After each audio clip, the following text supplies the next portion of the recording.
All right. Couple of things on your outline that the film doesn't cover that we need to, and the textbook goes over it, but I just like to provide you a little bit of context too.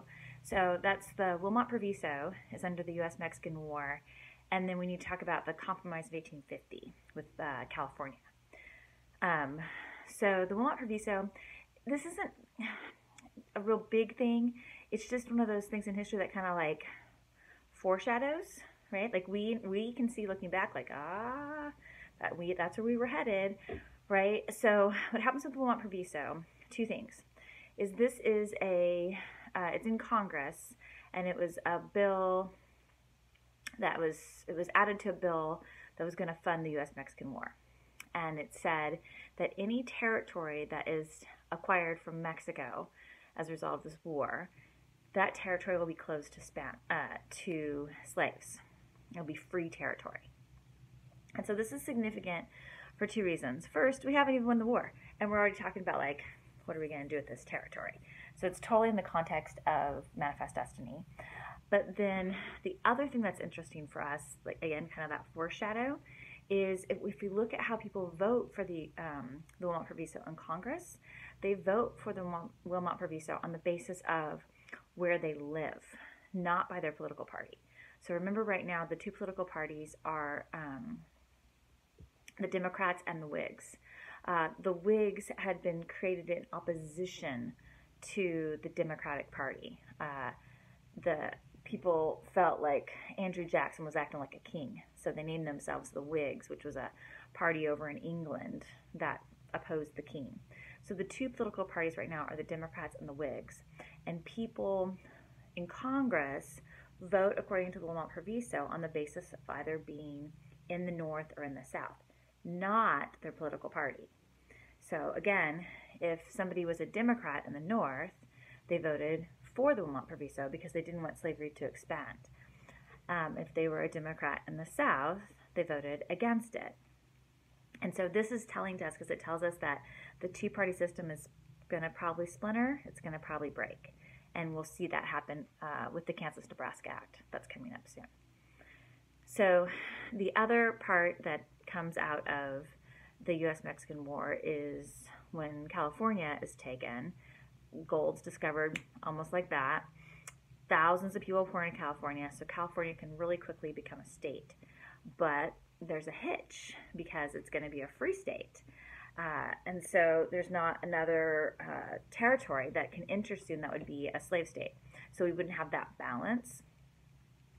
So the compromise that's worked out, there's four parts. First, California can come in as a free state. But if California gets to come in as a free state, the remaining territory from the U.S.-Mexican War will be determined according to popular sovereignty. And that means that the people in that territory are going to get to decide if it's going to be free or slave. So first, California comes in as a free state. Second, to balance out California as a free state, any remaining territory from the U.S.-Mexican War will be determined according to popular sovereignty. Third, some Congress people, when they show up in Washington, D.C., don't like that there are like slave auctions, like literally happening on the stairs of Congress. So third, the slave trade will be outlawed in Washington, D.C. Not slavery, but just the trade. But in exchange for outlawing the slave trade in Washington, D.C., the slave state supporters, they get a stricter fugitive slave law. And the stricter fugitive slave law is going to kind of backfire, because it's going to make Northerners think about slavery in ways they hadn't before. What the stricter fugitive slave law does is it says anybody can be deputized to search for a runaway slave. And again, Northerners might not even be thinking about slavery, but they don't want someone telling them they have to go search for a fugitive slave.